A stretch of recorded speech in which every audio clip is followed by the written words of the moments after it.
नामक एक गांव में भोला अपनी बीवी चमेली और अपने 2 बच्चों सोनू और चांदनी के साथ रहता था। भोला पेशे से एक किसान था। वो अपने खेत में सब्जियां उगाता और उन्हें गांव वासियों को और शहर में बेचता।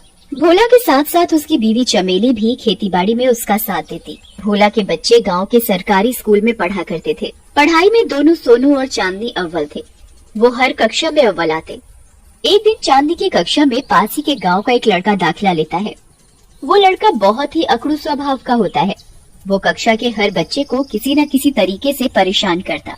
एक दिन वो लड़का केशव अपनी कक्षा में सभी बच्चों को जादू टोटके और भूतों की कहानी सुनाता है। केशव की भूतिया कहानी सुनकर चांदनी बहुत डर जाती है और वो घर जाती है। घर जाकर चांदनी अपने पिताजी से पूछती है, पिताजी क्या ये भूत प्रेत सच में होते हैं?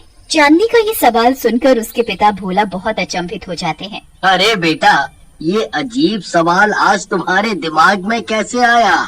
वो पिताजी, हमारी कक्षा में जो नया लड़का आया है वो बता रहा था कि भूत प्रेत सच में होते हैं और उसकी माँ के पास बहुत सी शक्तियाँ हैं जिनसे वो मनचाहा कुछ भी काम करवा सकता है। वो किसी के पास चुड़ैल भी भिजवा सकता है। अरे बेटा, तुम उसकी बातों पर ध्यान मत दो। ये सब बेकार की बातें हैं। हम तुम्हें स्कूल में पढ़ाई करने के लिए भेजते हैं ताकि तुम अच्छी शिक्षा प्राप्त कर सको, और तुम ये बातें कर रही हो।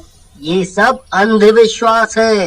तुम कक्षा में बस पढ़ाई के अलावा कुछ उल्टी सीधी बात ना सुना करो, ना ही किया करो। तुम्हें अपनी जिंदगी में एक बहुत बड़ा इंसान बनना है। जी पिताजी, मैं आपसे कक्षा में उसकी कोई बात नहीं सुनूंगी और सिर्फ पढ़ाई में ध्यान दूंगी। बहुत अच्छा बेटा, याद है ना तुम्हें? हमेशा की तरह इस बार भी कक्षा में अव्वल आना है। जी पिताजी। अगले दिन चांदनी सुबह अपने विद्यालय जाने के लिए तैयार होती है। चांदनी विद्यालय आधे रास्ते पहुंच ही चुकी होती है, तभी बहुत जोर से आंधी तूफान आने लगता है। चांदनी थोड़ी देर पेड़ के नीचे खड़ी हो जाती है। कुछ ही देर बाद तूफान रुक जाता है और चांदनी अपने विद्यालय की तरफ बढ़ जाती है। अरे, आज तो इस तूफान के चक्कर में मैं बहुत लेट हो गई। कक्षा में सभी बच्चे आ गए होंगे। आज तो मैडम बहुत डांटेंगी। चांदनी ये बात बोल ही रही होती है, तभी उसे उसकी कक्षा का नया लड़का केशव आवाज देता है, चांदनी। चांदनी उसकी बात को नजरअंदाज करती है। चांदनी, चांदनी। चांदनी को केशव की बात का जवाब देना ही पड़ता है। हाँ केशव। अरे चांदनी, आज तुम भी विद्यालय आने में लेट हो गई। मैं भी हो गया। पिताजी ने बोला है इससे ज्यादा बात नहीं करनी। वो खेत में इतनी मेहनत करते हैं सिर्फ और सिर्फ हम दोनों भाई बहनों के लिए, ताकि हम दोनों अच्छी शिक्षा ले सकें। मुझे अब इसकी बेफालतू झूठी बातों में नहीं आना।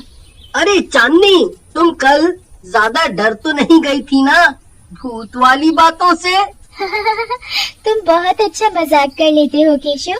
मैंने इस बारे में अपने पिताजी से भी बात की थी। उन्होंने मुझे बताया ऐसा कुछ नहीं होता है।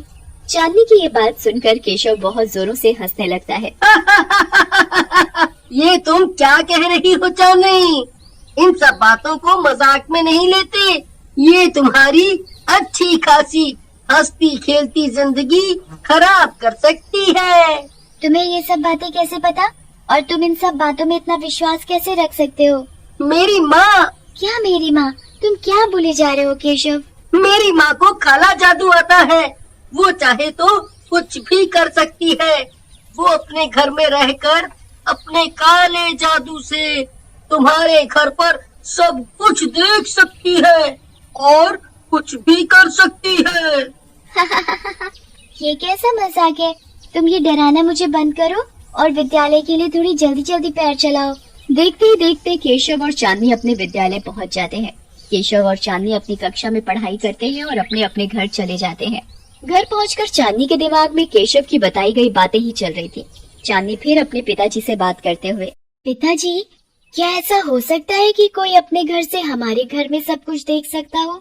मतलब, मैं तुम्हारी बात समझा नहीं चांदनी बेटा। पिताजी, वो हमारी कक्षा में जो केशव है ना, वो बता रहा था कि उसकी माँ को काला जादू आता है।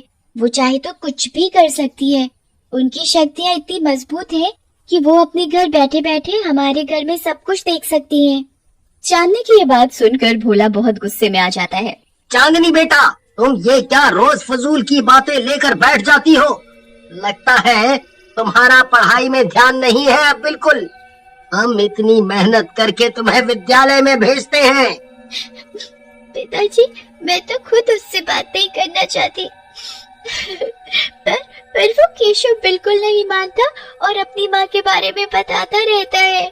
यहाँ चांदनी अपने पिता भोला को केशव की शिकायत लगा रही होती है और उधर केशव अपनी माँ को चांदनी की।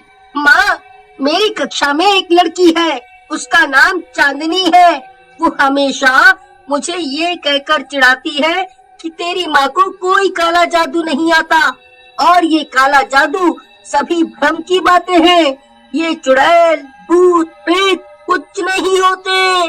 माँ, मुझे बिल्कुल अच्छा नहीं लगता वो आपके बारे में ऐसा बोलती है।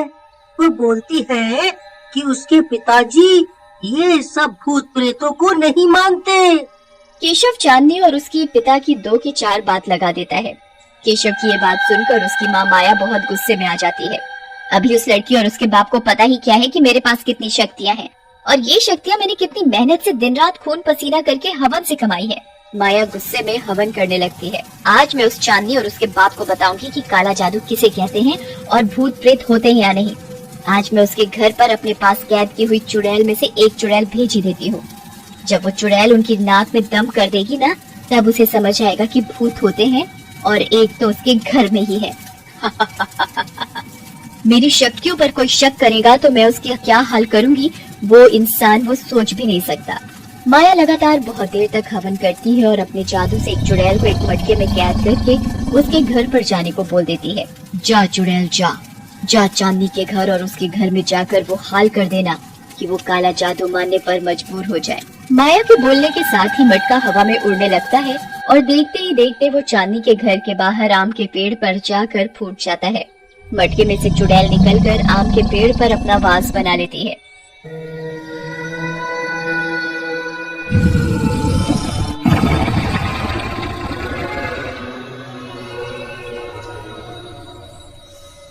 चुड़ैल के चांदनी के घर आते ही उसके घर में कुछ अजीबोगरीब हरकतें होने लगती हैं। चुड़ैल भोला की बीवी चमेली को बीमार कर देती है। चुड़ैल भोला की सारी फसल खराब कर देती है।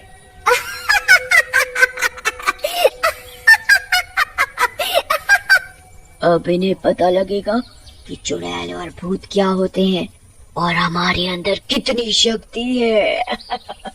जहाँ चांदनी और उसका भाई कक्षा में अव्वल नंबर से पास होते, वो दोनों अब फेल होने लगे थे। भोला कुछ समझ नहीं पा रहा था कि आखिरकार उसके घर में ये क्या हो रहा है। फिर एक दिन भोला अपने खेत में सब्जियां बो रहा होता है, तभी उसे महसूस होता है कि उसके पीछे कोई चल रहा है।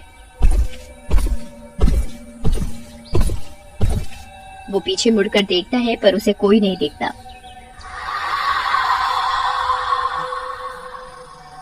तभी एकदम से चुड़ैल भोला को धक्का देकर गिरा देती है और भोला बहुत जोर से जमीन पर जाकर गिर जाता है। अरे अरे, मर गया रे! बचाओ बचाओ!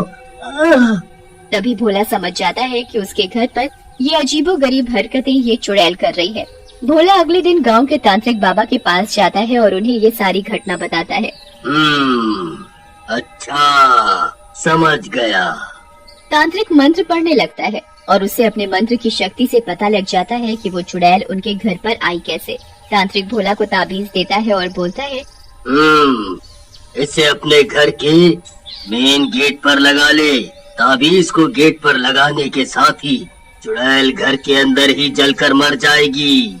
भोला तांत्रिक बाबा से वो ताबीज लेता है और बाबा के बताए अनुसार ही अपने घर के गेट पर ताबीज बांध देता है।